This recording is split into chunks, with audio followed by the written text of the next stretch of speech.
Assalamualaikum. Welcome you all in the third module of Machine Learning Bootcamp by the Track UT Texla.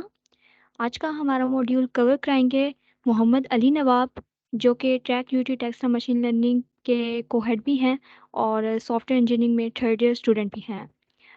Over to you Mohammad Ali Nawab. सही okay. मैं भी share करता हूँ screen, okay.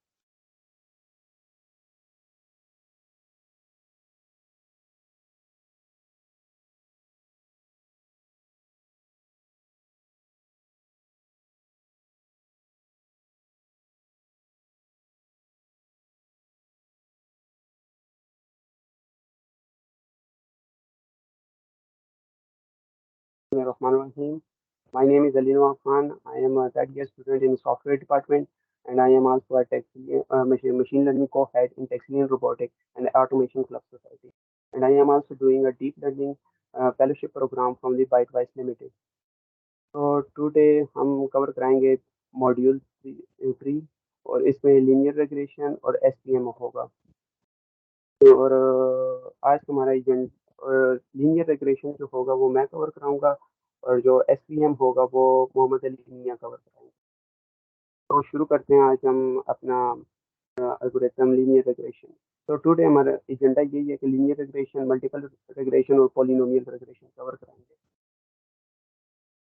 Linear regression हमारे पास होता है कि आप ये हमें शो करा रहा होता है कि रिलेशनशिप शो कराता है कि डिपेंडेंट और इंडिपेंडेंट वेरिएबल्स के प्रकार। ये हमें कहते हैं कि कोई हमें इंडिपेंडेंट वेरिएबल आप तो हम इसके मुताबिक आपको डिपेंडेंट वेरिएबल देंगे।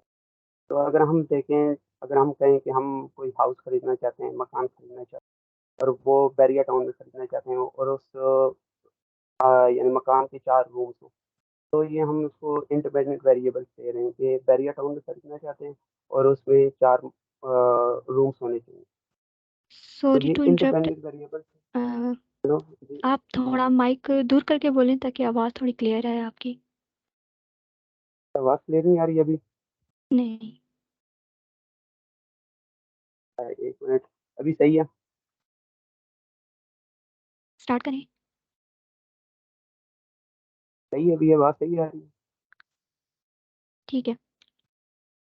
हाँ, आज का हमारा एजेंडा है लीनियर रिग्रेशन, मल्टीपल रिग्रेशन और पॉलिनोमियल रिग्रेशन। तो आज मैं आपको लीनियर रिग्रेशन, मल्टीपल रिग्रेशन और पॉलिनोमियल रिग्रेशन ये तीनों कवर कराऊंगा और इसके अलावा जो अली मियां होंगे वो आपको एसटीएम करवाएंगे। तो लीनियर रिग्रेशन क्या होता है कि ये हमें ये बताता है कि रिलेशनशिप बता रहा होता है कि डिपेंडेंट और इंडिपेंडेंट वेरिएबल्स के साथ। ये हमें कहता है कि अगर आप हमें कोई इंडिपेंडेंट वेरिएबल्स देंगे तो हम उसके मुताबिक आपको डिपेंडेंट वेरिएबल प्रोवाइड करेंगे। अगर हम देखें, अगर कोई एग्जांपल ले लें, जैसे हाउस हम खरीदना चाहते हैं, कहीं मकान खरीदना चाहते हैं और कहीं के अगर बैरिया टाउन में खरीदना चाहते हैं और उस मकान में 4 रूम्स होने चाहिए। तो ये हम उसको इंडिपेंडेंट वेरिएबल्स दे रहे हैं कि एक मकान हो, वो कहाँ पे हो, बैरिया टाउन में, और उस मकान के 4 रूम्स हो। तो हम उसको इंडिपेंडेंट वेरिएबल्स ये दे रहे हैं और वो उसकी हमें प्राइस बताएगा कि हाँ, अगर 4 रूम्स वाला मकान आप लेना चाहते हैं बैरिया टाउन में, तो उसकी प्राइस ये होगी कितनी भी, 1 लाख दे नहीं, 50 लाख देता है, 1 करोड़ देता है, जो भी देता है, तो वो उसकी प्राइस होगी, डिपेंडेंट वेरिएबल्स वो होगा। तो हम आगे जाते हैं। ये कुछ स्टेप्स हैं। कोई भी प्रॉब्लम सॉल्व करने के लिए कुछ स्टेप्स होते हैं। आपके दिमाग में पहले फॉर्मूलेट अ क्वेश्चन आना चाहिए। जब क्वेश्चन आपके पास आ जाए तो आपने उसके मुताबिक गैदर करना है डाटा। तो फिर डाटा क्लीनिंग आ जाती है, explore and visualise data, train algorithm, और फिर उसके बाद ट्रेनिंग जब आप कर लें, जो आपके पास कोई प्रिडिक्शन आती है और उस रिजल्ट को हमने इवेलुएट करना होता है, चेक करना होता है। तो अभी हम देखते हैं कि सबसे पहले हम फॉर्मुलेट करेंगे क्वेश्चन कि हम how much the price of house. हाँ, हम एक मकान खरीदना चाहते हैं, हाउस खरीदना चाहते हैं, तो उसकी क्या प्राइस होगी। सबसे पहले आपके पास ये क्वेश्चन होना चाहिए। तभी आप कोई भी प्रॉब्लम सॉल्व करते हैं तो उसके लिए सबसे पहले आपके दिमाग में कोई क्वेश्चन आना चाहिए। तो हम आगे जाते हैं। ये आपने पढ़ा होगा, सेकेंड ईयर में भी पढ़ा होगा और इसके अलावा यूनिवर्सिटी के स्टार्टिंग में पढ़ा होगा, कैलकुलस में भी पढ़ा होगा। y is equal to M X plus C. जो y is equal to M X plus C है, ये हमारे पास स्लोप की लाइन की डेफिनेशन होती है, इक्वेशन होती है इसकी। और एम हमारे पास होती है असल में ये स्लोप होती है, और ये जो एक्स हमारे पास होता है ये इंडिपेंडेंट वेरिएबल होता है, और जो सी हमारे पास होता है ये हमारे पास इंटरसेप्ट होता है। अब रिग्रेशन थ्योरी, अब ये जो चीज़ है ये हमारे पास लीनियर रिग्रेशन में इस्तेमाल होगी। अब रिग्रेशन थ्योरी में ये जो हमारे पास लाइन इस्तेमाल हो रही है ना, असल में यही हमारे पास स्लोप है, Y equal to M X plus C है। और रिग्रेशन थ्योरी हमें ये कहता है कि हमें कोई डेटा सेट, तो ये हमारे पास डेटा सेट है, जो डॉट पॉइंट्स हमारे पास हैं, ये हमारे पास डेटा सेट है। और उसके मुताबिक वो प्रिडिक्शन करके देता है, और जो प्रिडिक्शन होती है वो ये वाली लाइन होती है, जो सीधी लाइन जो जा रही है, इसको कहते हैं प्रिडिक्टेड लाइन।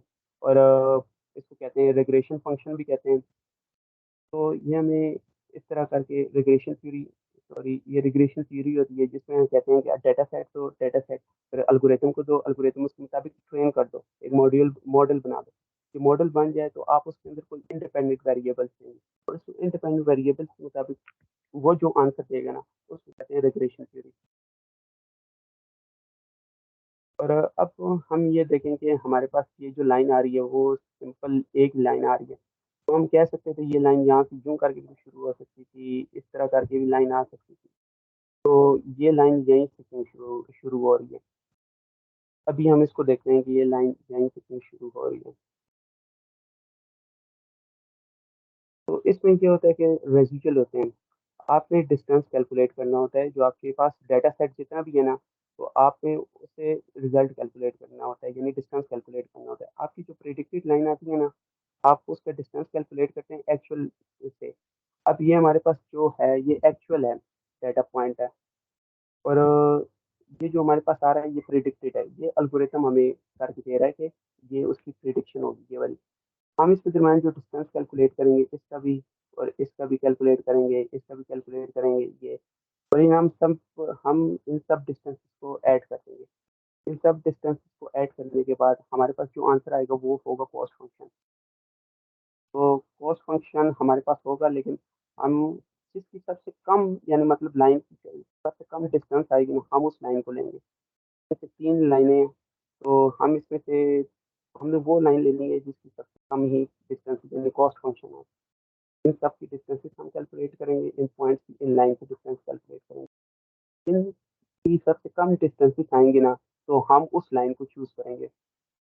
तो अभी हम जाते हैं आगे कॉस्ट फंक्शन। इन डिस्टेंसेस को कैलकुलेट किस तरह करते हैं, कॉस्ट फंक्शन को कैलकुलेट करते हैं, और इन डिस्टेंसेस को कॉस्ट फंक्शन मतलब कैलकुलेशन के बाद जो आएगी हमारे पास वैल्यू, वो हमारे पास कॉस्ट फंक्शन होती है। ये हमारे पास कॉस्ट फंक्शन का फार्मूला है। तो ये हमारे पास कहता है कि प्रिडिक्टेड जो आपके पास जो लाइन आई हुई है, प्रिडिक्टेड आंसर जो है, उसमें से माइनस करो एक्चुअल आंसर को। जो एक्चुअल आंसर आपके पास ये था, ये एक्चुअल है, और ये आपके पास कह रहा है कि ये प्रिडिक्टेड है। तो आपने क्या करना है, एक्चुअल से माइनस करना है प्रिडिक्टेड को। ये आपके पास एक्चुअल है और ये प्रिडिक्टेड है, आपने एक्चुअल से प्रिडिक्टेड से सॉरी एक्चुअल को माइनस करना है, और जो आंसर आएगा आपने उसका स्क्वायर ले लेना है। और उसका स्क्वायर लेने के बाद आपने क्या करना है, उन तमाम डिस्टेंसेस को आपने कैलकुलेट करना है, ये भी, ये भी, ये भी, ये भी, जितने भी हैं, इन सब को आप कैलकुलेट करेंगे, उनका स्क्वायर लेंगे, फिर उसके बाद आपने एवरेज लेना है, इन सबको डिवाइड बाय 1/2m कर देंगे। आपके पास जो आंसर आएगा वो आपके पास होगा कॉस्ट फंक्शन। अब तो जिस लाइन की सबसे कम कॉस्ट फंक्शन होगी ना, हमने उस लाइन को ले लेना, मतलब जिस लाइन मुनासिब हो हमारे पास, डिस्टेंस जो हमें कम से कम दे रहा हो, हमने उसको लेना है। अब इसमें ये स्क्वायर इसलिए ऐड किया गया है कि जो डिस्टेंसेस होती हैं ना वो बहुत स्मॉल होती हैं, हमारे पास बहुत छोटी छोटी डिस्टेंसेस आती हैं। तो डिस्टेंसेस बहुत ही स्मॉल होगी, तो हम उसको स्क्वायर लेंगे ताकि वो साइज थोड़ी सी बड़ी हो जाए, और वो थोड़ा सा इम्पैक्ट डाल सके कॉस्ट फंक्शन के ऊपर। और इसके बाद हमारे पास ग्रेडियंट डिस्टेंस आ जाता है। ग्रेडियंट डिस्टेंस असल में हमारे पास ये काम करता है कि हमारे कॉस्ट फंक्शन को मिनिमाइज कर रहा होता है। हमारे पास जो भी कॉस्ट फंक्शन होता है ना, कि ये कॉस्ट फंक्शन है, इसको मिनिमाइज, इसको कम करने में जो हेल्प कर रहा होता है, वो ग्रेडियंट डिसेंट कर रहा होता है। ग्रेडियंट डिसेंट में डब्ल्यू इज इक्वल टू ये फार्मूला, ये ग्रेडियंट डिसेंट जो भी एल्गोरिथम है, जहाँ भी आप जाओगे ना, वहाँ पे ग्रेडियंट डिसेंट का काम ही सिंपल ये होता है कि कॉस्ट फंक्शन को कम करना। और ये जो कॉस्ट फंक्शन ग्रेडियंट डिसेंट, आपने इसको, यानी मतलब अगर इसको आप कोडिंग देखना चाहते हैं, तो जो मतलब रिसर्च करते हैं ना, रिसर्च पेज पे यानी पढ़ना चाहते हैं, तो वो इसकी कोडिंग लाज़मी देखें। और अगर कोई डाटा एनालिसिस या डाटा साइंस करना चाहता है, तो वो बस उसको ये पता होना चाहिए कि लीनियर रिग्रेशन के अंदर क्या काम हो रहा है। सिंपल उसको ये पता होना चाहिए, अगर कोई उससे पूछ ले कि ग्रेडिएंट डिसेंट का क्या काम है, तो उसको ये पता हो कि ग्रेडिएंट डिसेंट हमारे कॉस्ट फंक्शन को मिनिमाइज़ करने में काम कर रहा होता है। ये उसको सिंपल इतना पता होना चाहिए। और लर्निंग रेट आ जाता है हमारे पास। अब ये जो हमारे पास है, ये जो चीज़ है, ये लर्निंग रेट है। अब जो हमारे पास ग्रेडिएंट डिसेंट है, जो कॉस्ट फंक्शन है, कैसे कम होगा? अगर हमारे पास लर्निंग रेट स्मॉल होगा, तो कॉस्ट फंक्शन को यानी ये ग्लोबल मिनिमा है, हमने यहाँ तक पहुँचना होगा, मिनिमाइज़ करना होगा अपने कॉस्ट फंक्शन को। ये कॉस्ट फंक्शन को हमने मिनिमाइज़ करना होता है। अगर आपका यहाँ पर है जो यानी मतलब आपकी वैल्यू जो आ रही है, जब आप नीचे जाएँगे ग्रेडिएंट डिसेंट के ज़रिए कम करेंगे कॉस्ट फंक्शन को, फिर और कॉस्ट फंक्शन को कम करते जाएँगे। ये जब आपके पास अल्फ़ा की वैल्यू स्मॉल होगी, तब ये स्मॉल स्टेप्स को लेगा। इस तरह आराम-आराम से आता रहेगा। और इसमें यानी मतलब काफ़ी टाइम लगेगा हमें, यानी नीचे पहुँचने तक। तकरीबन 2000 आइटरेशन तक भी लग सकती है हमारी, इस तरह करके लगती है। 3000 आइटरेशन भी लग सकती है। ये डिपेंड करता है आपके क्वेश्चन के ऊपर कि कब यानी जो कॉस्ट फंक्शन है वो कन्वर्ज करेगा, इसको कन्वर्जेंस पॉइंट कहते हैं। यहाँ पे आके कॉस्ट फंक्शन मिनिमम हो जाता है आपका। और जो जिस लाइन की कॉस्ट फंक्शन मिनिमम होगी, हमने उस लाइन को चूज़ करना होगा। और यहाँ पे लर्निंग रेट है, ये अगर आपकी लर्निंग रेट स्मॉल होगी ना, ये आराम-आराम से नीचे की तरफ जाएगा, ग्लोबल मिनिमा की तरफ जाएगा। अगर हम कह दें कि हमारे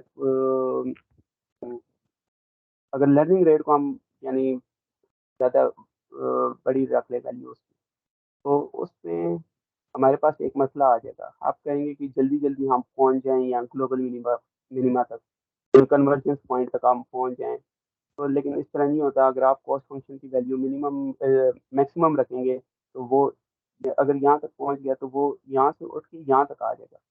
कन्वर्जेंस पॉइंट पे वो जाएगा ही नहीं। तो आपका जो ग्रेडिएंट डिसेंट है वो कन्वर्ज होगा ही नहीं। तो फिर यहाँ से उठ के वो यहाँ तक भी आ सकता है, फिर यहाँ से यूँ करके इस तरह करके वो चलता रहेगा। यानी मतलब वो ग्लोबल मिनिमम पॉइंट तक नहीं आएगा, यूँ करके चलता रहेगा।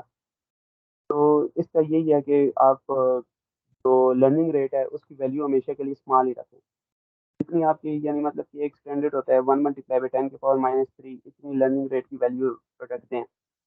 और आगे जाके एटम ऑप्टिमाइज़ेशन भी आता है। एटम ऑप्टिमाइज़ेशन जो कॉन्सेप्ट है वो कहता है कि अगर आपकी जो वैल्यू है ना, अगर आप देखें कि आपका जो कॉस्ट फंक्शन है ना, यानी मतलब आप ज़्यादा है, 1 मिनट, तो यहाँ पे आपको कॉस्ट फंक्शन है, आपकी कॉस्ट आ रही है, तो आप लास्ट स्टेप लें, यहाँ से लेकर यहाँ तक ले लें स्टेप।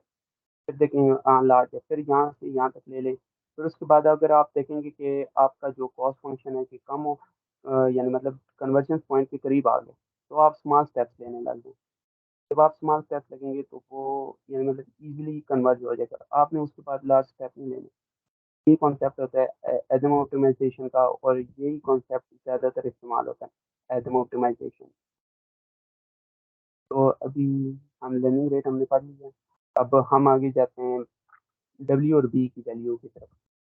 अगर हम बी, अब सबसे पहले जो ग्राफ में हम दिखा रहे हैं कि डब्ल्यू इज़ इक्वल टू 0 है और बी इज़ इक्वल टू 1.5 है।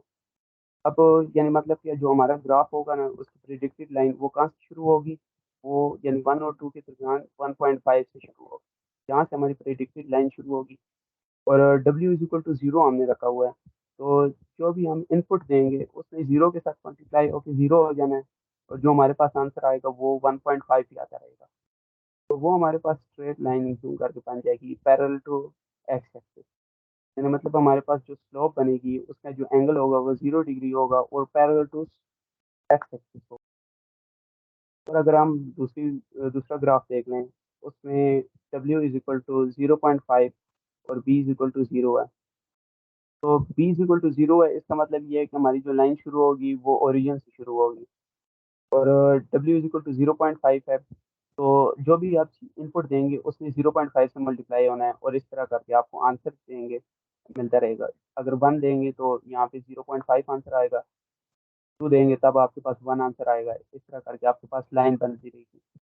और इसको W इज इक्वल टू, अगर हम तीसरा ग्राफ देखें, W इज इक्वल टू 0.5 और B is equal to 1, and starting point कहाँ से है, B इज इक्वल टू 1 से है। और ऐसे कहाँ से, W इज इक्वल टू 0.5 से, W इज इक्वल टू 0.5। अब जो भी आंसर आपके पास आएगा वो इस तरह, यानी प्रिडिक्टेड लाइन आपके पास जो भी बनेगी वो इस तरह करके बनेगी। स्टार्टिंग पॉइंट उसका क्या होगा, 1 होगा। और ये जो हमारे पास है वो हमारे पास लीनियर रिग्रेशन का फार्मूला है ये। इसके मुताबिक ही आपके पास जो भी लाइन बन रही है वो इसके मुताबिक बन रही है। ये हमारे पास लीनियर रिग्रेशन का फार्मूला है विद ओनली वन वेरिएबल। अभी हम जाते हैं, पहले कोड की तरफ जाते हैं।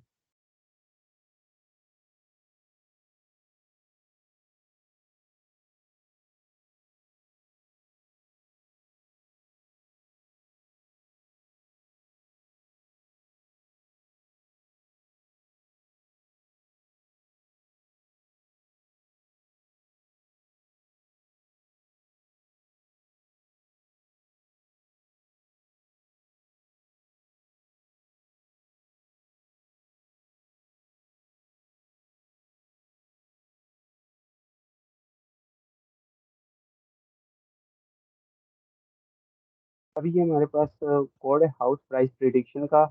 हाउस प्राइस प्रिडिक्शन हम करेंगे, ये इसकी एग्जांपल सॉल्व करेंगे। ये रियल लाइफ एग्जांपल है, लीनियर रिग्रेशन से हम सॉल्व करेंगे। हम इसमें बताएंगे कि हमारे पास ये इंडिपेंडेंट फीचर्स हैं। हमने इसके मुताबिक हमें प्राइस ऑफ हाउस हमें बताओ कि क्या हमारे पास प्राइस ऑफ हाउस होगी। तो सबसे पहले हम इसको रन करते हैं। ये हमारे पास लाइब्रेरी से इंपोर्टेड। अब इसमें हम इस्तेमाल करेंगे नमपाई की लाइब्रेरी इस्तेमाल करेंगे, पांडास लाइब्रेरी यूज़ करेंगे, एसक्यूएल से डाटा सेट हम लेंगे। कौन सा डाटा सेट लेंगे, फेच कैलिफोर्निया हाउसिंग का डाटा सेट हम इसमें लेंगे। और मॉडल कौन से यूज़ करेंगे, लीनियर रिग्रेशन मॉडल यूज़ करेंगे। और सेकंड ये भी है, ट्रेन टेस्ट स्प्लिटिंग के लिए इस्तेमाल होता है आपका डाटा सेट। और इसमें प्री प्रोसेसिंग भी हम करेंगे स्टैंडर्ड स्केलर के जरिए। और मैट्रिक्स भी हम यूज़ करेंगे, कौन से, evolution matrix, mean squared error और कंफ्यूजन मैट्रिक्स यूज़ करेंगे, क्योंकि ये तो क्लासिफिकेशन में यूज़ होता है। और सी बॉर्न लाइब्रेरी यूज़ करेंगे विजुअलाइजेशन के लिए, और मैट प्लॉट यूज़ करेंगे। तो रन करते हैं।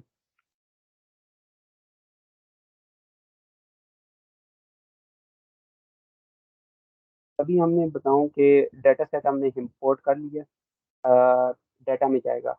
और हम उसको, यानी x equal to data dot data, और वाई के अंदर हमने क्या करना है, टारगेट वैल्यूज उसकी ले लेनी है। जो हमारे पास कैलिफोर्निया हाउसिंग डाटा सेट है, उसका जो डाटा, जो फीचर्स होंगे वो एक्स में जाएंगे, और उसका जो प्राइस होगी वो वाई के अंदर जाएगी। हम इसमें से, यानी मतलब उसकी शेप देख लेते हैं। यानी हमारे पास जो डाटा है वो 20,000 का डाटा है, और उसकी 8 फीचर्स हैं। सही, 8 फीचर्स हैं, और जो हमारे पास टारगेट है वो भी 20,000 ही है। इसको भी रन कर लेते हैं, देखते हैं। हमारे पास रन हो गया। ये भी मैं, जो डाटा फ्रेम है ये फंडास में यूज़ होती है। और इसके ज़रिए हम अपने डाटा को की विजुअलाइजेशन कर रहे हैं कि हमारे पास क्या क्या फीचर्स हैं। मिड इनकम हाउस एज है, average room, average bedroom population, average occupation, latitude longitude, ये टारगेट है। हम इसको भी देख लेते हैं, रन कर लेते हैं।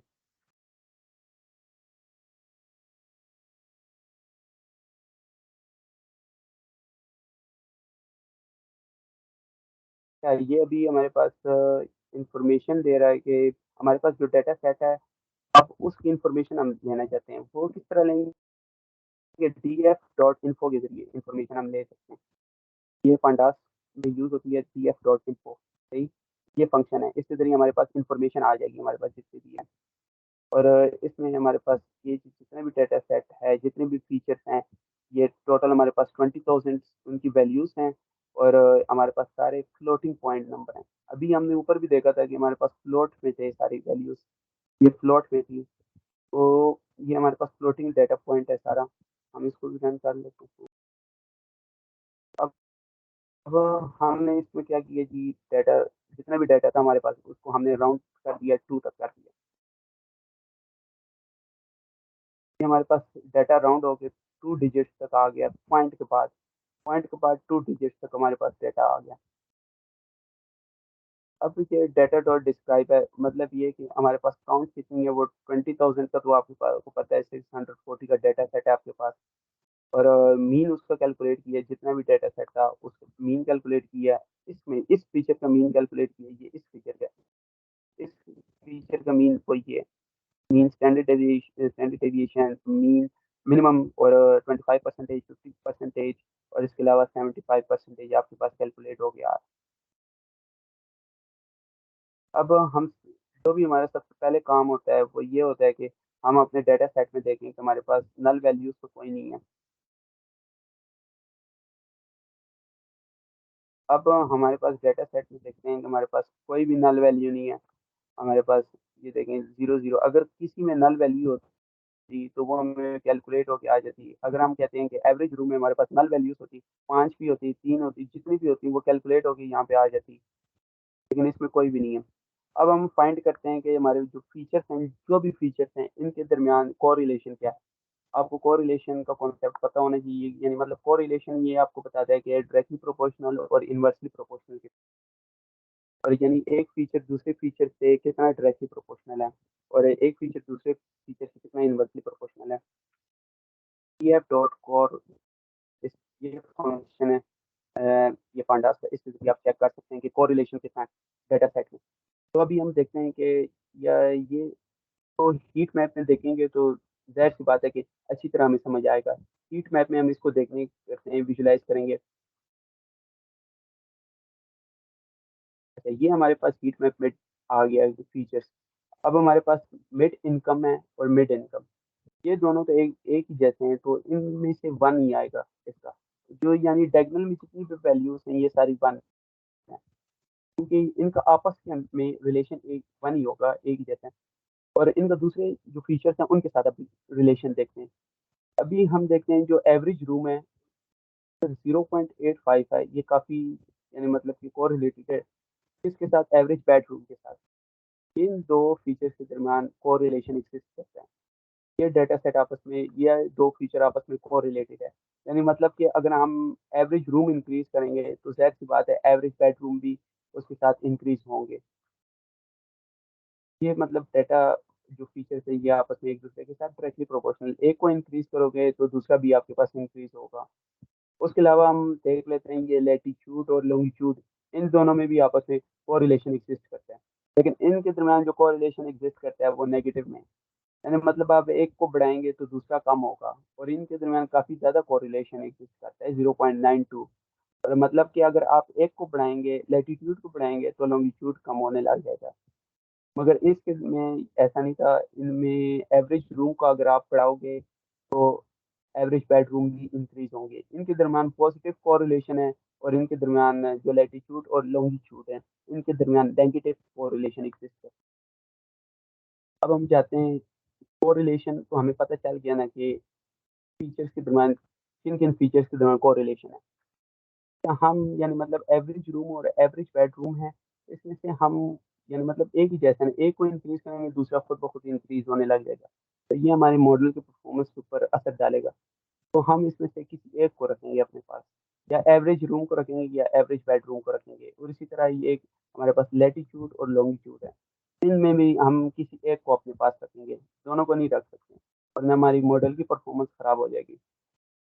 तो हम अब देखते हैं कि किसको हम अपने पास रखेंगे, एवरेज रूम को रखेंगे या एवरेज बेडरूम को, इन दोनों में से एक किसको रखेंगे, और लेटीट्यूड और लॉन्गिट्यूड में किसको वापस रखेंगे अपने डाटा में, डाटा सेट में। ये हमारे पास आ गया। सबसे पहले हम इसकी कोरिलेशन फाइंड करेंगे टारगेट वैल्यू के साथ। ये भी हमारे पास फीचर्स हैं, इन सब की हमने क्या किया, कोरिलेशन फाइंड किया टारगेट वैल्यू के साथ। डी एफ डॉट कॉर ये यानी मतलब कोरिलेशन फाइंड करेगा किसके साथ, आपने फाइंड करना है टारगेट के साथ। और हमारे पॉजिटिव वैल्यू आनी चाहिए, नेगेटिव में भी वैल्यूज आपके पास आ सकती हैं, आपके खुद ऊपर देखेंगे। हमें चाहिए पॉजिटिव में, और सॉर्ट कर देना है असेंडिंग ऑर्डर में, यानी इंक्रीजिंग ऑर्डर में हमने सॉर्ट कर देना है। अच्छा, हम टारगेट का तो टारगेट के साथ तो वन ही होगा कोरिलेशन, वो तो जाहिर सी बात है। और अगर हम देखें नीचे तो सबसे ज़्यादा मीडियम इनकम है, इसको कोरिलेशन एग्जिस्ट करता है टारगेट के साथ। अब हमारा जो काम था वो एवरेज रूम और एवरेज बेडरूम था, इन दोनों को देखना था। जो एवरेज रूम था इसका ज़्यादा कोरिलेशन एग्जिस्ट करता था टारगेट के साथ।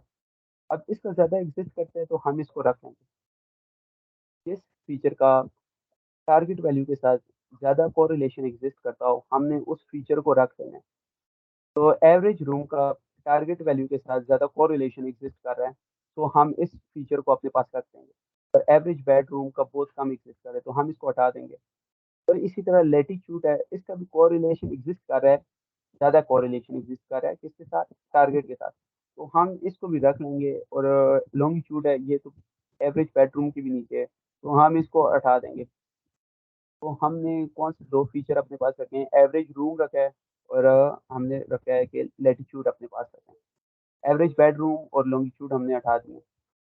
तो नीचे जाते हैं, हमने उसको अब जो दो हमारे पास फीचर हैं हमने उसको ड्रॉप कर देना है अपने डाटा सेट से। ये ड्रॉप करने का फंडास में आप इस तरह ड्रॉप करते हैं किसी भी कॉलम को, एवरेज बेडरूम और लॉन्गिट्यूड लिखेंगे और इसके साथ एक्सिस इज इक्वल टू 1 देंगे। मतलब हमने कॉलम ड्रॉप करने हैं तो एक्सिस इज इक्वल टू 1 देंगे और in place is equal to true कर देंगे। In place is equal to true का ये मतलब हुआ कि आपने यानी फुली आप उससे डिलीट करना चाहते हैं डाटा फ्रेम से, आप उसके बाद उसको रखना नहीं चाहते, यानी मतलब अगर नहीं रखना चाहते हैं तो आप उसको ट्रू रख देंगे, अगर नहीं रखना चाहते हैं तो फिर इसको फॉल्स कर देंगे। हम नहीं रखना चाहते हैं इन दो चीज़ों को तो हम in place is equal to true कर देंगे। तो अब हम अपना देखते हैं, ये हमारे पास है वो दो फीचर्स हमसे हट गए। जो हमारे पास एवरेज बेडरूम था और लॉन्गिट्यूड था वो हमसे हट गए, यानी दो फीचर्स हमसे चले गए। अब हमारे पास कितने रह गए, एक दो तीन चार पाँच छः। और ये जो टारगेट वेरिएबल है ये तो हमारे पास टारगेट है, इसको नहीं गिनेंगे। अब हमने क्या किया, पहले हमने देख लिया कि इसमें कोई नल वैल्यू तो कोई नहीं है, वो भी नहीं थी। फिर उसके बाद हमने कोरिलेशन देख लिया, हाँ दो फीचर्स के दरमियान कोरिलेशन एग्जिस्ट करता था, वो भी हमने हटा दिया।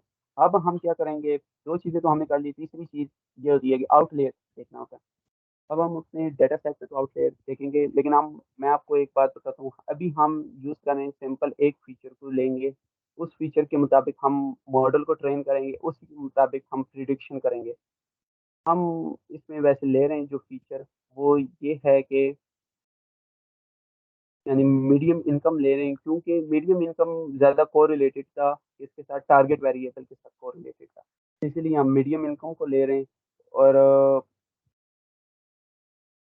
अब इसको करेंगे linear regression with only one variable. सही, हम एक ही फीचर लेंगे, इसके मुताबिक हम अपने मॉडल को ट्रेन कर देंगे।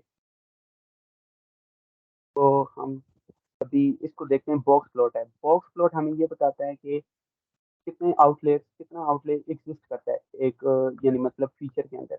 अब ये जो जितना भी है ना, ये सारा सारा आउटलेयर है और ये मिनिमम वैल्यू है इसकी, मतलब और ये मैक्सिमम वैल्यू है, ये Q1 है, ये Q3 है और ये Q2 है, मीडियन जो इसे कहते हैं। तो आप ये जो कॉन्सेप्ट है ये तो मैथमेटिकल कॉन्सेप्ट है, ये प्रोबेबिलिटी और स्टैटिस्टिक में आप पढ़ेंगे, आपको आना चाहिए ये किस तरह कैलकुलेट करते हैं। और ये जितना भी डाटा मैक्सिमम के बाद जितना भी डाटा आ रहा है ये सारा आउटलेयर है। हम इसमें से सारा डाटा तो नहीं हटाएंगे क्योंकि हो सकता है कि हमारा जो मॉडल हो वो डिपेंड करता हो ये आउटलेयर के कुछ फीचर, यानी मतलब कुछ डाटा के ऊपर डिपेंड करता हो। हम सारा का सारा नहीं हटाएंगे। अभी हम देखते हैं इसमें, ये मेरे पास कोड है, ये कोड आप लोग खुद देख लेना क्योंकि है इजी कोड है। और यानी ये किसी आउटलेयर को हटाने के लिए कोड होता है।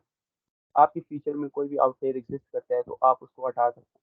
ये कोड आपको तभी समझ आएगा जब आपको मैथमेटिकली कॉन्सेप्ट हो कि आउटलेयर को किस तरह हटाते हैं। ये बॉक्स प्लॉट का ये मिनिमम वैल्यू है, ये मैक्सिमम Q1 Q2 क्वांटाइल जैसे कहते हैं, ये आपको निकालने आनी चाहिए, तभी आप ये इसकी आपको समझ आएगी इसकी कोड की। तो मैंने अभी ये बताया कि हम फुल नहीं हटा रहे हैं, हमारे पास कुछ आउटलेयर एग्जिस्ट करता है क्योंकि हमारा जो मॉडल होगा अभी हम ट्रेन करेंगे, अब देखेंगे कि आउटलेयर पे भी कुछ डिपेंड कर रहा होता है, इसलिए। अब हम जाते हैं ट्रेन टेस्ट प्लेट के ऊपर चले जाते हैं। अब हमारे पास जो हमारे पास एक्स और वाई की वैल्यू थी वो हमारे पास है। साफ होके आ गई है, उसमें से हमने देखा नल वैल्यू भी कोई नहीं थी, कोरिलेशन एग्जिस्ट करता था, हमने उसको भी हटा दिया। आउटलेयर अगर फीचर के अंदर एग्जिस्ट कर रहा था, हमने उस फीचर से आउटलेयर भी हमने हटा दिए।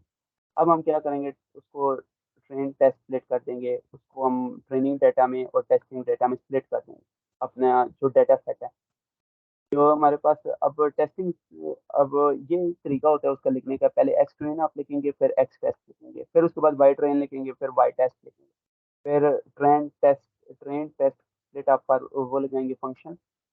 और इसके अंदर हम एक्स और वाई जो हमारे पास हैं वो पास करेंगे, और टेस्ट साइज हमने 0.33 रखा है।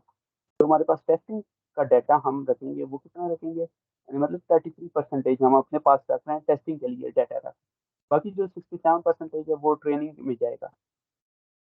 और ये random state is equal to 4 होता है। और हम इसको देखते हैं। अब हमारा जो ट्रेनिंग डाटा है वो हमारे पास कितना हो गया, 13,000। जो बाकी का डाटा है वो हमारे पास टेस्टिंग डाटा में चला गया, यानी 6,682। अब आगे हमारे पास प्री प्रोसेसिंग जो स्टेप होता है, ये स्टैंडर्ड स्केलर जो एसक्यूएल के जरिए करते हैं। ये अभी हम, हमारे पास डाटा की जो वैल्यू होगी वो, यानी मतलब ज़्यादा भी हो सकती है, कम भी हो सकती है, तो हमने उसको एक स्केल के ऊपर लेकर आएंगे उस डाटा की वैल्यू को। जब हम उसको एक स्केल के लिए ऊपर लेकर आएंगे तो उसके लिए ये भी होता है कि जो आप के पास ट्रेनिंग डाटा होता है, आप स्केलर डॉट फिट करेंगे, उसके अंदर आप ट्रेनिंग का डाटा रखेंगे। फिट फिट आपको क्या कैलकुलेट करके देता है, उसका मीन कैलकुलेट करके दे देगा, और सिग्मा उसका कैलकुलेट करके आपको दे देगा। फिर उसके बाद आपने क्या करना है, उसी जो आपके पास डाटा जो आ गया फिट, आपने, यानी मतलब आपने एक्सप्लेन जो है आपके पास डाटा, आपने आप ट्रांसफॉर्म करना है। मतलब उस डाटा जो ओरिजिनल वैल्यू से आपने उसको चेंज करनी है, एक स्केल के ऊपर लेकर आनी है, -1 से लेकर 1 के ऊपर लेकर आनी है। तो उसके लिए हम क्या करेंगे, ये जो ट्रांसफॉर्म लगाएंगे, और जो हर सिंगल पॉइंट है उसमें से मीन कैंसिल होगा और डिवाइडेड बाई सिग्मा होगा। और यानी मतलब हमारे पास जो डाटा सेट है, डाटा वैल्यू से वो चेंज हो जाएंगी, वो सारी की सारी हो जाएंगी, -1 से लेकर 1 के दरमियान हो जाएंगी। और इसी तरह हम जो टेस्टिंग का डाटा है वो भी ले आएंगे, -1 और 1 के दरमियान ले आएंगे। ये एक तरीका होता है स्टैंडर्ड स्केलर का, कि आपने सबसे पहले फिटिंग में आपने कौन सा डाटा रखना होगा, फिट में एक्सप्लेन का डाटा रखना होगा, फिर आपने जो फिट आपको मीन और सिग्मा कैलकुलेट करके दे देगा। मीन और सिग्मा कैलकुलेट होगा, फिर आपने अप्लाई करना है उस ट्रेनिंग डाटा के ऊपर, आपने नई वैल्यूज आपके पास आएंगी। आपके पास जो एक्स टेस्ट होगा, आपने इसको भी ट्रांसफॉर्म करना है, लेकिन आपने जो फिट है, फिटिंग में जो मीन और सिग्मा कैलकुलेट होंगे वो ट्रेनिंग डाटा के होंगे, वो आपने टेस्टिंग डाटा के नहीं रखने, वो आपके पास ट्रेनिंग डाटा के नहीं होंगे। तो इसके मुताबिक हमारे पास वैल्यूज आ गई हैं जो एक्स ट्रेन की।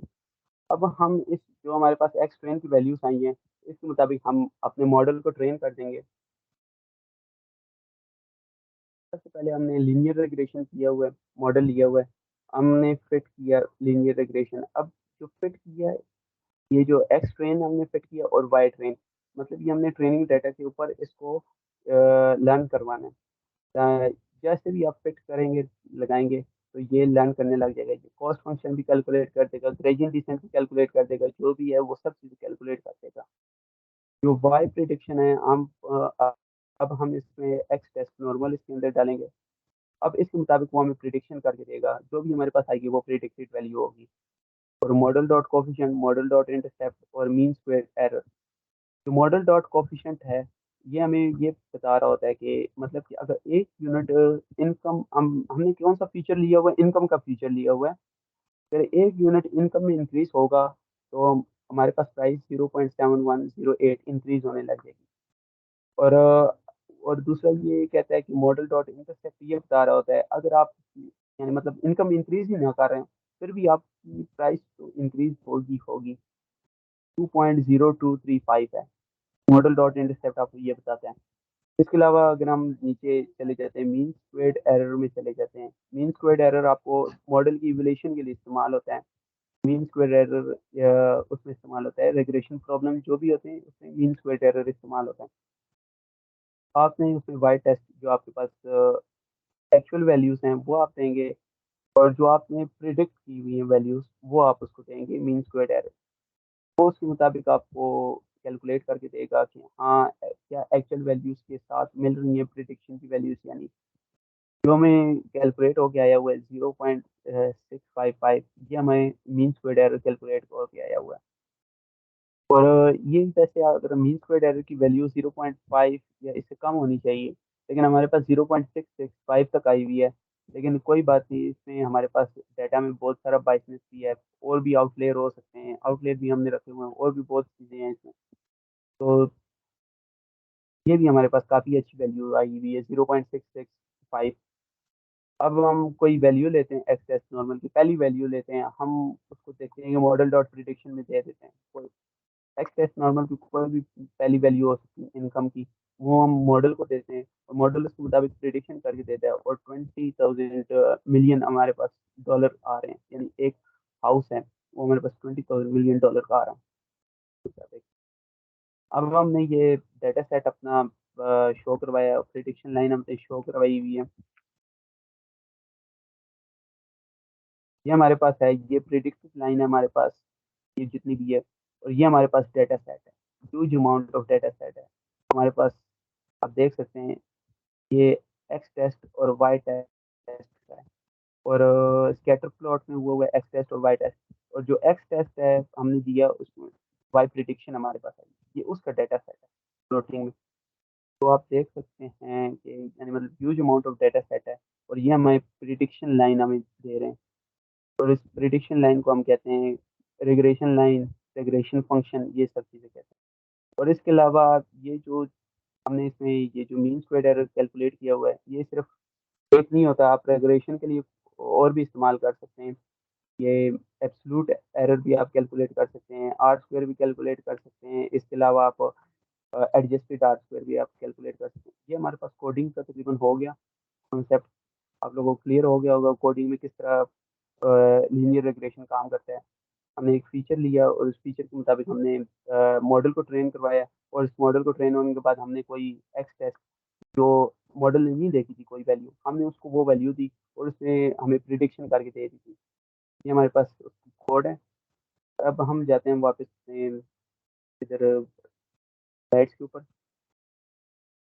अब मल्टीपल रिग्रेशन में हमें ये था कि उसमें हमने सिंपल एक वैल्यू ली हुई थी, लेकिन मल्टीपल रिग्रेशन में हमारे पास एक से ज़्यादा वैल्यूज आ जाती हैं। अब जब एक से ज़्यादा वैल्यूज आएंगी, हर वैल्यू के अंदर के साथ के लिए अलग पैरामीटर होगा, जैसे W1, W2, W3। तो ये तो हमारे पास डब्ल्यू एक्स प्लस पी था, यानी सिंपल एक पैरामीटर फीचर था, और इसके साथ डब्ल्यू उसका पैरामीटर था। लेकिन अगर हमारे पास फीचर ही ज़्यादा हो जाए, तो पैरामीटर भी उसके हिसाब से, यानी मतलब X1 के लिए W1 होगा, X2 के लिए W2 होगा। ये मल्टीपल रिग्रेशन में भी मल्टीपल फीचर्स भी आप लेके प्रिडिक्शन कर सकते हैं, कोई मुश्किल काम नहीं है। जिस तरह मैंने एक फीचर लिया हुआ है ना, उसके मुताबिक प्रिडिक्शन आपको करके दिया, आप मल्टीपल फीचर भी आप ले सकते हैं और प्रिडिक्शन कर सकते हैं।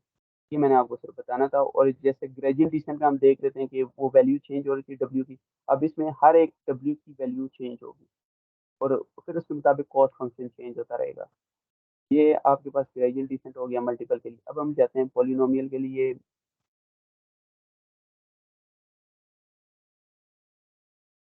ये हमारे पास आ गया पॉलिनोमियल रिग्रेशन। तो पॉलिनोमियल रिग्रेशन में हमारे पास अगर हम देखें अपने डाटा में थोड़ा सा, मतलब कि डाटा को जनरलाइज करना चाहते हैं, मॉडल को जनरलाइज करना चाहते हैं, तो उसके लिए हमें यूज़ होता है ये पॉलिनोमियल रिग्रेशन यूज़ हो रहा होता है।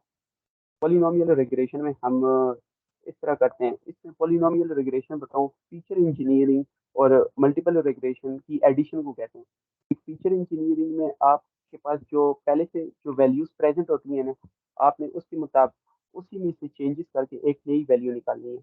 जैसा हमारे पास length and width house present है हमारे पास, हमने क्या करना है, नया फीचर जनरेट करवाना है। तो लेंथ मल्टीप्लाई में विड्थ करेंगे तो हमारे पास एरिया आ जाएगा, और एरिया हमारे पास एक नया फीचर होगा। उसी तरह हमारे पास एक वैल्यू हमारे पास प्रेजेंट थी, जिस तरह एक्स हमारे पास था, हमने एक्स स्क्वायर ले लिया तो हमारे पास नई वैल्यू आ गई। तो ये फीचर इंजीनियरिंग इसको कहते हैं। और यानी मतलब मल्टीपल रिग्रेशन है, समझ लें मल्टीपल रिग्रेशन है, तो हर एक के लिए ये भी एक फीचर हुआ, ये भी एक फीचर हुआ। जब अलग अलग फीचर हुए तो हर के लिए अलग अलग पैरामीटर होगा, W1 इसके लिए, W2 इसके लिए। तो ये हमारे पास एक नॉन लीनियर लाइन लगा के देते हैं, नॉन लीनियर उसको कहते हैं लाइन। मगर ये होता है कि ये जनरलाइज्ड मॉडल होता है, ये यानी मतलब आपको अच्छी प्रिडिक्शन करके दे रहा होता है। और इसके अलावा हमारे पास जो हमारे पास वैल्यूज आएंगी, और उसकी हमने फीचर स्केलिंग भी करनी पड़ेगी कि एक स्टैंडर्ड स्केलर के मुताबिक जिस तरह मैंने की है उस तरह आपने इसमें भी करनी पड़ेगी। अब ये मॉडल सिलेक्शन है, मॉडल किस तरह हम सेलेक्ट करते हैं। हम पहले अपने डाटा को ट्रेन करवाएंगे, किसके ऊपर, ट्रेनिंग डाटा के ऊपर हम ट्रेन करवा देंगे। और उसके बाद हमने जो अपनी फाइन ट्यूनिंग करनी होगी या फीचर इंजीनियरिंग करना होगा, जो भी करना होगा वो पॉलिनोमियल डाटा पे, वो हम किस तरह करेंगे, क्रॉस वैलिडेशन के जरिए करेंगे। क्रॉस वैलिडेशन डाटा सेट से करेंगे। हमारे पास तीन तरह का होता है, एक ट्रेनिंग होता है, एक हमारे पास होता है कि टेस्टिंग डाटा होता है, एक क्रॉस वैलिडेशन का डाटा होता है। हमने अपने डाटा सेट को तीन हिस्सों में डिवाइड किया, ट्रेनिंग, क्रॉस वैलिडेशन और टेस्टिंग। अब हमने अपने पैरामीटर्स को ट्यून करना है, क्रॉस वैलिडेशन के जरिए हम अपने पैरामीटर्स को ट्यून करेंगे। अब सबसे पहले हमने देखा कि हमारे पास ये मॉडल था, इसके मुताबिक हमने कॉस्ट फंक्शन मालूम किया, हाँ हमारे पास एक कॉस्ट फंक्शन आ गया। फिर उसके बाद हमने फीचर इंजीनियरिंग की, एक और हमारे पास मॉडल आया, उसके मुताबिक हमने क्रॉस वैलिडेशन के मुताबिक हमने उसको देखी, तो हमारे पास कॉस्ट फंक्शन आ गई क्रॉस वैलिडेशन डाटा सेट के हिसाब से। ये हमारे पास इस तरह आती रहेंगी और हम फीचर इंजीनियरिंग करते रहेंगे। हमारे पास जो सबसे कम यानी मतलब कॉस्ट फंक्शन जिसका होगा ना, हमने उस मॉडल को चूज करना होगा, सही। इसमें सबसे कम यानी W4 की आ रही है। और इस तरह हमारे पास जो एक पॉलिनोमियल रिग्रेशन है, वो हमें यानी मतलब एक जनरलाइज मॉडल दे रहा होता है, और वो मॉडल हम टेस्टिंग के लिए यूज करेंगे आगे। तो ये मॉडल सिलेक्शन, ये कॉन्सेप्ट, ये आपको समझ आ गया होगा। आगे हम जाते हैं रियल लाइफ एप्लीकेशन में। जिस तरह अभी हाउस प्राइस प्रिडिक्शन देख लिया रेगुलेशन की, किस तरह होती है हाउस प्राइस प्रिडिक्शन, इसी तरह क्रिकेट में भी यूज होते हैं रेगुलेशन। तो क्रिकेट में अगर हम देखें, वो बता रहा होता है कि अभी टीम के कितना चांस है जीतने का, वो हमें बता रहा होता है 20%, 30%, ये करके। और इस तरह करके अगर अगर हम और भी देखेंगे, जिस तरह हम देखते हैं कि अगर 5 ओवरों में एक टीम ने इतना रन बना लेते हैं, तो फिर हम देखते हैं कि अगले 20 यानी 15-10 ओवरों में उनका कितना रन हो सकता है, या अगले मैच खत्म होने तक वो अगर इसी रन रेट से चलती रही वो टीम, तो वो कितना रन बना सकती है। तो वो स्पोर्ट्स क्रिकेट में तो ज़्यादा इस्तेमाल होती है, रेगुलेशन सॉल्विंग प्रिडिक्शन ही हो रही होती है सारी की सारी। और इसके अलावा मेडिकल डायग्नोसिस में यूज़ होती है, आपको पता चल गया कि इसको कैंसर है, तो आप कितना कैंसर है ये प्रिडिक्शन के जरिए पता चलेगा, ये क्या नाम है, रेगुलेशन के जरिए पता चलेगा, वही प्रिडिक्ट करके बताएगा। तो दैट इज़ ऑल। ये यानी मतलब कि रेगुलेशन हमारे पास जो था वो मशीन लर्निंग टेक्निक है, जिसमें हम जो हमें शो करवा रहा होता है कि रिलेशनशिप डिपेंडेंट और इंडिपेंडेंट वेरिएबल कितना, और हमें बेस्ट लाइन हमें सेट करके बता रहा होता है, और उसके मुताबिक हम प्रिडिक्शन कर रहे होते हैं। तो थैंक यू। ये मेरा लिंक्डइन है, ये जीमेल, कोई कांटेक्ट करना चाहते हैं तो इस पे आप कांटेक्ट कर सकते हैं। तो ओके, दैट इज़ ऑल। ठीक है, thank you so much Ali Nawab. अब हमारे सेकंड को हेड मशीन लर्निंग के मोहम्मद अली इसको कंटिन्यू करेंगे। Mohammad Ali, over to you. अस्सलाम वालेकुम everyone. Kindly let me know कि जो मेरी स्लाइड्स आपके साथ शो हो रही हो।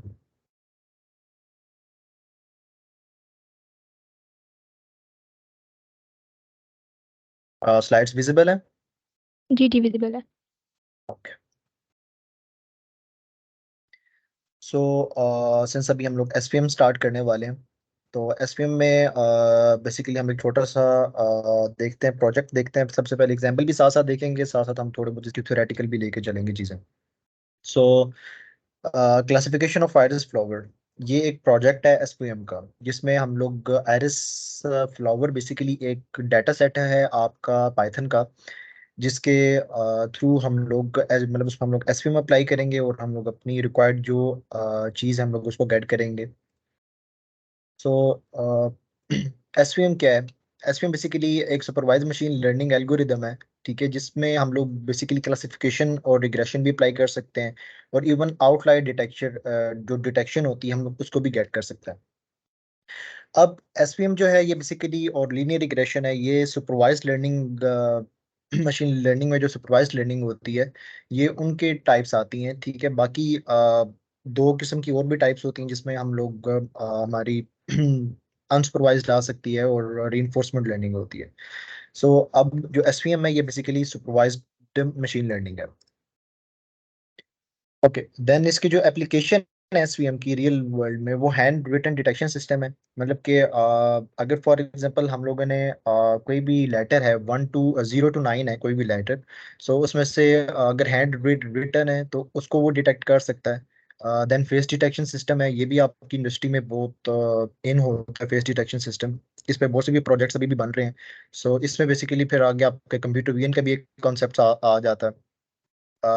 ईमेल क्लासिफिकेशन में भी ये बहुत यूज होता है इसमें।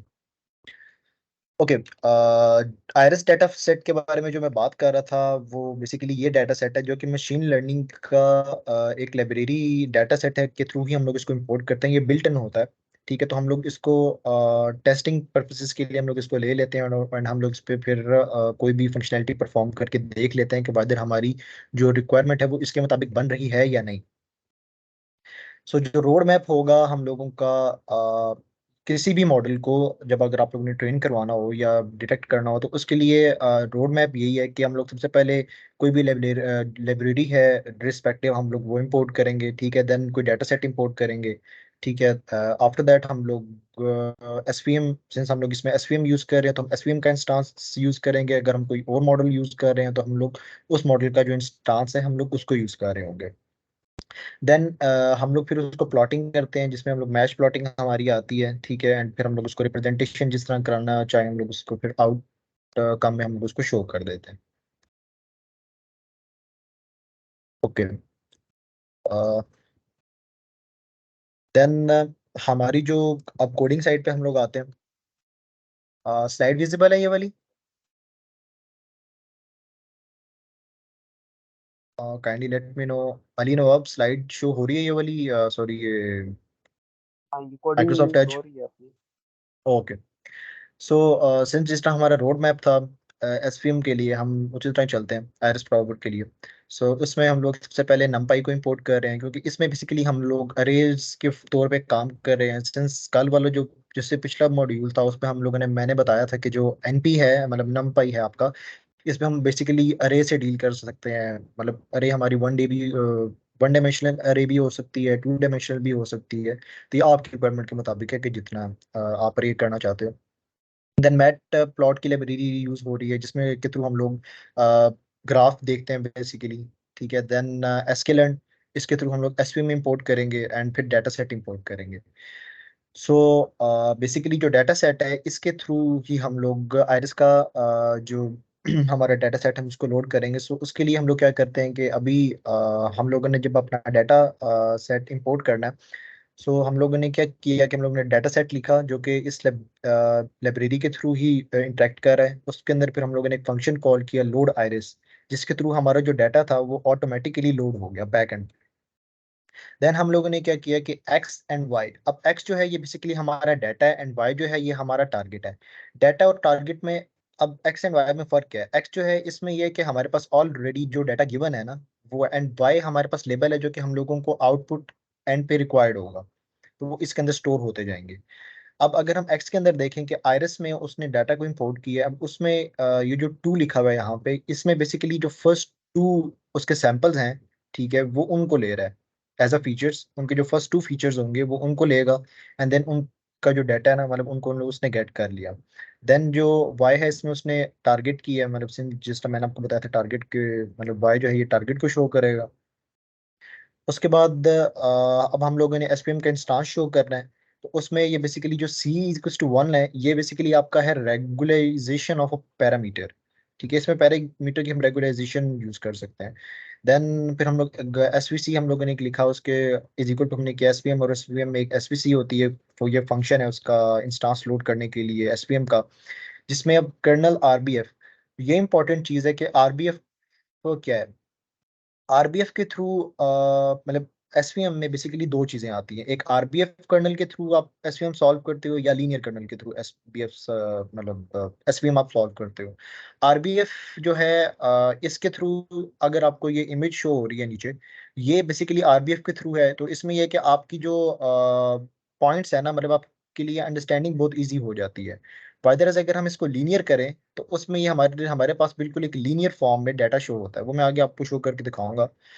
Okay, then by moving forward हम लोगों ने सी जो हमारा रेगुलराइजेशन पैरामीटर था हमने उसको 1 के इक्वल किया, देन सेम एज गैमा।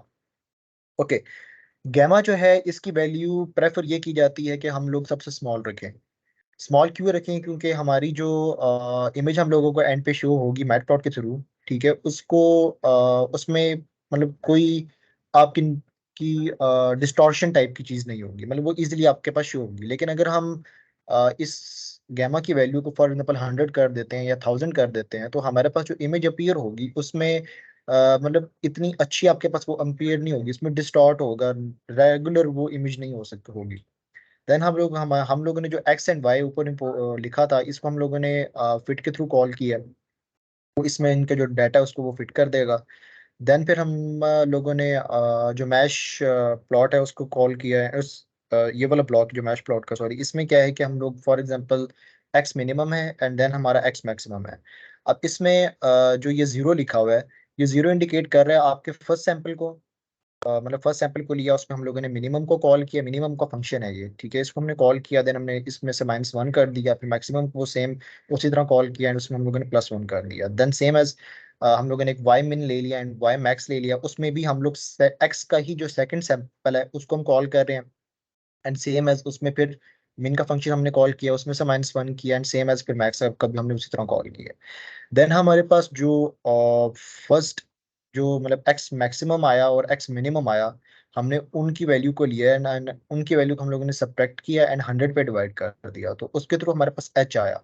अब एच जो है ये बेसिकली हमारे पास एक डेंसिटी है, ठीक है, जो कि मैश की शो कर रहा है, तो ये बेसिकली मैश की डेंसिटी को शो कर रहा है। देन फिर हम लोगों ने मैश ग्रेड किया, एक np dot mesh grid, np same as numpy की ही लाइब्रेरी के थ्रू हम लोगों ने इंपोर्ट किया, np डॉट मैश ग्रिड का एक फंक्शन है उसको हमने कॉल किया। इसमें हम लोग बेसिकली जो हमारे पास एक्स मतलब जो np अरेंज एक्स मिन एक्स मैक्स एंड एच है, ये बेसिकली एक्स कोऑर्डिनेट के जो एलिमेंट्स है ना उनको ले रहा है, एंड जो सेम है जो अगला है वो जिसमें वाई मिन वाई मैक्स एंड एच है ये वाई कोऑर्डिनेट्स के एलिमेंट्स को ले रहा है। एंड देन बेसिकली अब ये दो एलिमेंट्स हमारे पास अरे की फॉर्म में आएंगे और इन दोनों एलिमेंट्स को फिर जो मैश ग्रिड है ये 2 डायमेंशनल अरे की फॉर्म में अपने पास स्टोर कर लेगा। ओके, देन फिर हम लोगों ने जो पी एल टी डॉट सब प्लॉट 1 1, अब इसके थ्रू हम लोग शो कर रहे हैं कि हम लोग सिर्फ एक ही प्लॉट अपीयर करेंगे। फॉर एग्जांपल ये एक प्लॉट है, अगर फॉर एग्जांपल जो हम दो प्लॉट शो करना चाहते हैं तो फिर जो लास्ट वाला यहाँ पे 1 लिखा हुआ है थर्ड एल पॉइंट पे, इसको अगर हम लोग 2 करेंगे तो हमारे पास 2 एलिमेंट शो हो जाएंगे, अगर हम 3 करेंगे तो 3 शो हो जाएंगे, हमारे पास जो डायग्राम्स आ जाएंगी वो। एंड फर्स्ट जो 2 है ये लेंथ एंड विड्थ को शो करते हैं। तो सिंस इसमें हमारे पास सिर्फ एक ही प्लॉट रिक्वायर्ड था तो हमने उसमें क्या किया कि लेंथ भी 1 है एंड जो हमारे पास विड्थ है उसका भी हमने 1 रखा, एंड फिर हम लोगों ने जो क्या कहते हैं, सिंस एक प्लॉट शो करना था तो जिसकी वजह से हम लोगों ने यहाँ पे 1 लिखा। देन अगले में हम लोग प्रिडिक्ट कर रहे हैं जिसमें फॉर एग्जांपल हम लोगों ने एसपीसी लिया, जो कि ऊपर हम लोगों ने यहाँ पे अगर आप लोग देखें हम लोगों ने एसपीसी का इंस्टांस एसपीएम के थ्रू एसपीसी मतलब के इक्वल कर लिया था एसपीसी के, तो हमने उसको कॉल किया जिसके थ्रू हम प्रिडिक्शन कर रहे हैं। अब प्रिडिक्शन में np डॉट सी है, इसके अंदर अगर हम लोग फर्स्ट ऑफ ऑल जाते हैं देखते हैं कि एक्स एक्स डॉट राइवल, अब ये जो फंक्शन है ये बेसिकली क्या करता है कि आपकी जो अरे है ना उसको 1 डायमेंशन में कन्वर्ट कर रहा है एंड देन जो एनपीसी के पास जाएगा एंड वो बेसिकली जो आपके पास ये दो अरे आएंगी इनको कॉनकैटिनेट, कॉनकैटिनेशन में क्या होती है क्या होता है कि बेसिकली दो चीज़ों को कंबाइन कर देना, इसको कॉनकैटिनेशन हम कहते हैं। तो वो कॉन्केटिनेट कर रहा है एंड उनको फिर 2 डायमेंशन में कन्वर्ट कर रहा है एंड देन प्रिडिक्शन कर रहा है, एंड इसकी जो प्रिडिक्ट की वैल्यू थी इसको हम लोगों ने जेड में स्टोर कर लिया। देन फिर जेड डॉट रीशेप का एक फंक्शन हमने कॉल किया, इसमें कि हो क्या रहा है, हो ये रहा है कि हमारे पास जो मैश ग्रिड आया था एक्स एक्स के अकॉर्डिंग, तो इसके थ्रू ही इसको रीशेप कर रहा है। एंड देन जो P L T dot counter F है ये बेसिकली फंक्शन है, इसके अंदर हम लोगों ने एक्स एक्स एक्स कोऑर्डिनेट लिया, वाई कोऑर्डिनेट लिया एंड जेड जो हम लोगों ने प्रिडिक्ट करना था वो वाले एलिमेंट्स लिए। एंड जो ये आगे लिखी हुई है लाइन के C map equals to P L T dot C M dot paid, ये बेसिकली हमारे पास कलर मैप को शो करती है, मतलब कलर मैप किस सेंस में आ सकता है कि जिस तरह ये आपके पास अपीयर है कि कलर इसमें अपीयर हो रहे हैं, तो ये बेसिकली कलर मैप को शो करती है। एंड अल्फा इक्वल टू 0.8 जो है, ये बेसिकली आपकी ट्रांसपेरेंसी के जो इफेक्ट है ना उसको शो करती है कि कितना आपका ट्रांसपेरेंट होना चाहिए। ओके, इसके बाद हम लोग पीएलटी डॉट स्कैटर को देखते हैं। मतलब फिर हम लोगों ने, क्योंकि अभी तो हमारे पास सिर्फ एक ग्राफ आया, अभी हम लोगों ने प्लॉट्स नहीं किए जो हमारे पास एक्स एंड वाई के अकॉर्डिंग आने थे, अभी हम लोगों ने वो प्लॉट्स करने हैं। सो उसमें क्या हम लोगों ने किया कि पीएलटी डॉट स्कैटर का लिखा, कि जिसमें वो स्कैटर करेगा एक्स जीरो मतलब जो फर्स्ट लेबल था उसको, फिर एक्स वन जो है इसमें मतलब जो सेकंड लेबल सैंपल था हमारा, सॉरी, उसको ये दोनों लेबल्स लेगा या ये दोनों सैंपल्स ले लेगा। एंड फिर जो सी के हमारी वैल्यू थी उसको हम लोग वाई को इक्वल कर देंगे। Then same as C map P L T dot C M paired, इसके थ्रू हम लोग दोबारा जो कलर मैप है ना उसको शो करेंगे उस हमारी इमेज में। देन फिर नेक्स्ट लाइन पे हम लोग जो एक्स लेबल हमारे पास आया था उसके थ्रू हम लोग सैंपल लेंथ लेंगे, वाई लेबल के थ्रू हम लोग सैंपल की विड्थ ले लेंगे। एंड जो एक्स लिम है इसके थ्रू हम लोग जो एक्स कोऑर्डिनेट का मैक्सिमम और एक्स कोऑर्डिनेट का मिनिमम था ना उसको हम लोग लेंगे। एंड देन फिर हम लोग अपना टाइटल, अगर हम लोगों ने अपीयर करना है तो उसमें हम लोग पीएलटी डॉट टाइटल लिख देंगे, तो जिसके थ्रू हमारे पास इस इमेज में भी आप लोग देख रहे होंगे कि ये PL SVC with linear kernel, ये एक टाइटल आपके पास अपीयर हो रहा है। तो इस तरह हो जाएगा। पीएलटी डॉट शो आपके पास जो एलिमेंट्स है ना उनको शो करने के लिए यूज होता है। So let's begin with linear. हम लोगों ने सबसे पहले इसको रन किया, फिर अगर मैंने कर्नल को लीनियर किया देन इफेक्ट क्या पड़ेगा, ये हमारे पास लीनियरली अभी वो शो कर रहा है। देन इसको रन करते हैं एंड एट द एंड हमारे पास ये आएगा। जब हम इसको रन करेंगे तो बेसिकली ये हमारे पास टोटल प्लॉट्स हैं जो कि लीनियरली हमारे पास सेपरेट हैं। बट एज यू सी के इसमें इतना अच्छा हम लोग डिटेक्ट नहीं कर सकते चीज़ों को। मीन्स के कुछ प्लॉट्स हैं जो कि आप फॉर एग्जांपल ब्राउन वाले देख रहे हैं वो इसके अंदर येलो वाले के अंदर रेड वाले के अंदर आ रहे हैं, ठीक है। कुछ ब्लू का भी एक है जो कि इसके ऊपर लाई कर रहे, तो इतनी अच्छी रिप्रेजेंटेशन नहीं है। एंड सेम एज अगर हम इसको आरबीएफ कर देते हैं देन हमारा क्या इफेक्ट पड़ेगा। हमने आरबीएफ किया तो हमारे पास इमेज इस तरह शो होगी। सो जिसके थ्रू हम लोग कह सकते हैं कि ये थोड़ा बहुत अंडरस्टैंडिंग वाइज हमारे हमारे लिए ज़्यादा एक अच्छी इमेज है, कि हमें एटलीस्ट कुछ पता चल रहा है कि कुछ मतलब पॉइंट्स में उसने बिल्कुल डिफरेंट लीनियरली नहीं गया, वो नॉन लीनियरली उसने किया, और ये हमारी अंडरस्टैंडिंग के लिए बहुत ही एक ईजी चीज़ है। सो ये एसवीएम की पूरी थी एक representation. So that's it for this module.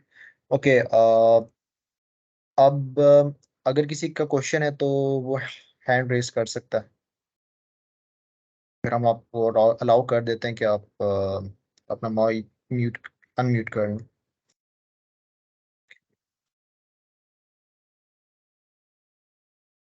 Mic आपका मैंने अनम्यूट कर दिया, आप पूछ सकते हैं। सर फर्स्ट ऑफ ऑल मेरा ये क्वेश्चन है कि आप प्लीज ये जो स्लाइड है आपने दिखाई थी अभी ये शेयर कर दें। एंड आप एक ये जो हम कर रहे हैं इसमें मैथमेटिकल कॉन्सेप्ट्स कौन से यूज हो रहे हैं, स्टैट्स के या फिर कैलकुलस, इस तरह का कुछ जो है काइंडली वो थोड़ा गाइड करते हैं। ओके, वो मैं गाइड कर देता हूँ। बेसिकली सबसे पहले जब का फर्स्ट क्वेश्चन था, जो हमारी ये सारी की सारी रिकॉर्डिंग होती है ना, हम इसको हमारे ट्रैक का चैनल है हम उसमें अपलोड कर देंगे वंस जब बूट कैंप हमारा पूरे को पूरा एंड होगा। ओके, एंड तो उस तरह आप लोगों को ना ये सारी की सारी रिकॉर्डिंग मिल जाएंगी, हम लोग ये मटेरियल भी उसमें शेयर कर देंगे आपके साथ। So don't need to be worry और इन चीज़ों के लिए। अच्छा, मैथमेटिकल चीज़ें ये होती हैं, वो मैंने इस पर से ऐड नहीं की क्योंकि इस इनिशियल फेज में ना कुछ स्टूडेंट्स इस तरह के होते हैं क्योंकि डिफरेंट डिपार्टमेंट्स के थे हम लोग, उन सबको हम लोगों ने साथ लेके चलना होता है। सो उनके अंडरस्टैंडिंग के लिए कुछ बंदों ने किया होता है, कुछ ने नहीं किया होता, सो उनके अंडरस्टैंडिंग के लिए मैंने फिर इसको ज्वाइन नहीं किया, मैं बहुत सिंपल लेके चला। बट हाँ, कुछ कॉन्सेप्ट्स हैं जो कि आपके मतलब स्टैट्स से भी रेलेवेंट, मेन कॉन्सेप्ट जो आपके हैं ना वो बेसिकली स्टैट्स की चलते हैं इनमें, आपके एसवीएम के लिए। ठीक है, एंड सेम एज जो लीनियर रिग्रेशन था जो अली ने आपने कराया उसके लिए भी आपके स्टैट्स के ही फंक्शन चल रहे होते हैं। आई थिंक आपको अपने क्वेश्चन का एंड आंसर मिल गया होगा। सर ये सर मिल गया, बट आपसे पहले जो मॉड्यूल जिन्होंने कराया तो उसमें काफी सारा मैथ का कॉन्सेप्ट था, वो प्लॉटिंग से रिलेटेड था, तो मे भी आपको आइडिया होगा कि वो किस तरह का, कौन सा स्टैट्स यूज हो रही होगी या कैलकुलस, मतलब जी जी। पॉलिनोमियल रिग्रेशन वगैरह का था कुछ। रिग्रेशन तो बिल्कुल, वो तो एक अलग कंसेप्ट आ जाता है ना। हर जो मॉडल है ना, वो बेसिकली एक अलग तरीके से वर्क कर रहा है। अगर फॉर एग्जांपल हम लोग लीनियर रिग्रेशन की तरफ देखते हैं, ठीक है, तो उसमें जो वर्किंग हमारी है वो रेलेवेंट लाइन की जो होगी प्लॉटिंग उसके थ्रू, जिस तरह अली ने आपने पहले शो किया था कि आप एक फॉर्मूला शो किया था, उसके थ्रू हो रही होती है। सेम है जो एसपीएम है, इसके लिए भी आगे डिफरेंट एक अलग किस्म का फार्मूला है। तो वो पॉलिनोमियल्स के तौर पे तो नहीं होता, एक अलग कॉन्सेप्ट है वो भी। उसमें ये होता है कि हम लोग बेसिकली लाइन सेम होती है, हम लोग उनके ऊपर फिर डिटेक्ट कर रहे होते हैं कि कौन से पॉइंट्स हमारे डिफर कर रहे हैं, कौन से पॉइंट हमारे डिफर नहीं कर रहे।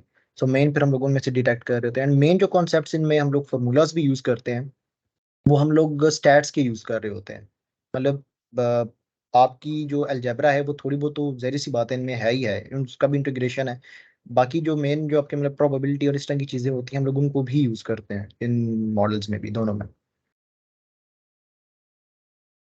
Thank you sir. And sir एक रिक्वेस्ट है कि जो आपने बोला कि आप बूट कैंप के एंड पे ये सारा कंटेंट अपलोड करेंगे, तो काइंडली अगर पहले अपलोड कर दें तो हम साथ साथ प्रैक्टिस कर सकें प्लीज।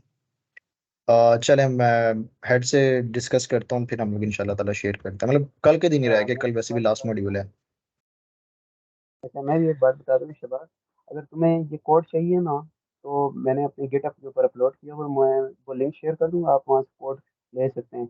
और जो मैंने मैथमेटिकल कॉन्सेप्ट इसमें किए वो यही था कि इसमें क्वांटाइल फाइंड करते हैं, Q1 Q2 इसी तरह करके, वो आप प्रोबेबिलिटी और स्टेटिस्टिक में पढ़ सकते हैं।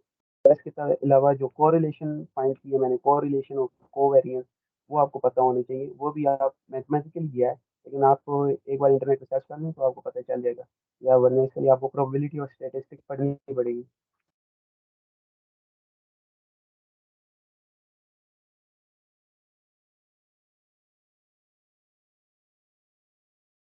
ओके, और कोई क्वेश्चन?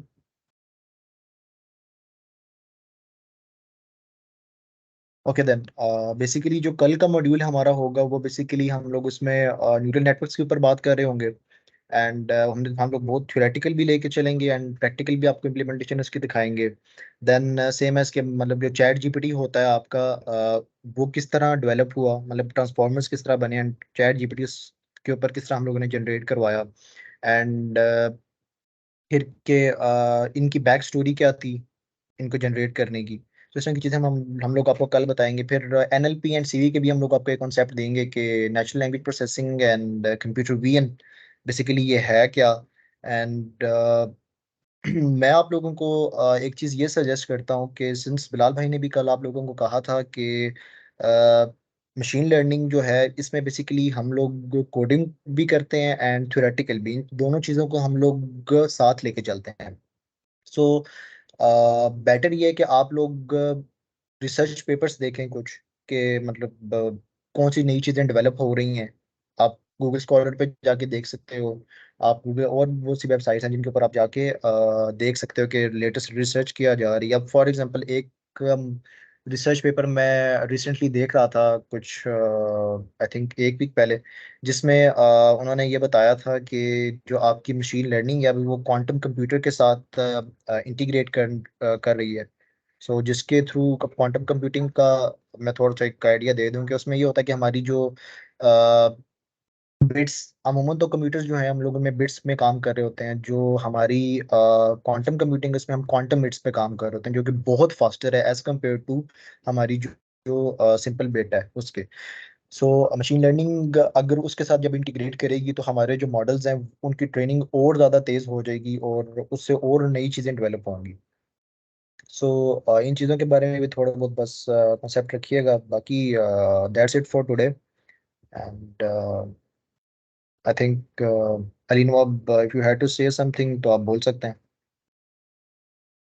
कल हम न्यूरल नेटवर्क के बारे में बात करेंगे। तो आप लोगों को एक चीज़ पता होनी चाहिए न्यूरल नेटवर्क से पहले कि ये बाइसनेस और वेरिएंस क्या चीज़ होती है, और ओवर फिटिंग और अंडर फिटिंग, तो इसको किस तरह उठाते हैं। तो ये काइंडली कल आप लोगों को यानी मतलब इंटरनेट वगैरह से सर्च कर लें, जैसे कि आप समझ के आ जाएँ, तो आपको न्यूरल नेटवर्क बहुत अच्छी तरह से समझ आएंगे।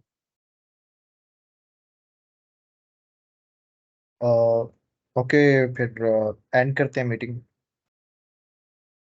कल के फिर इंशाल्लाह मॉड्यूल में हम लोग स्टार्ट करेंगे। ओके, अल्लाह हाफिज़। ठीक है, थैंक यू।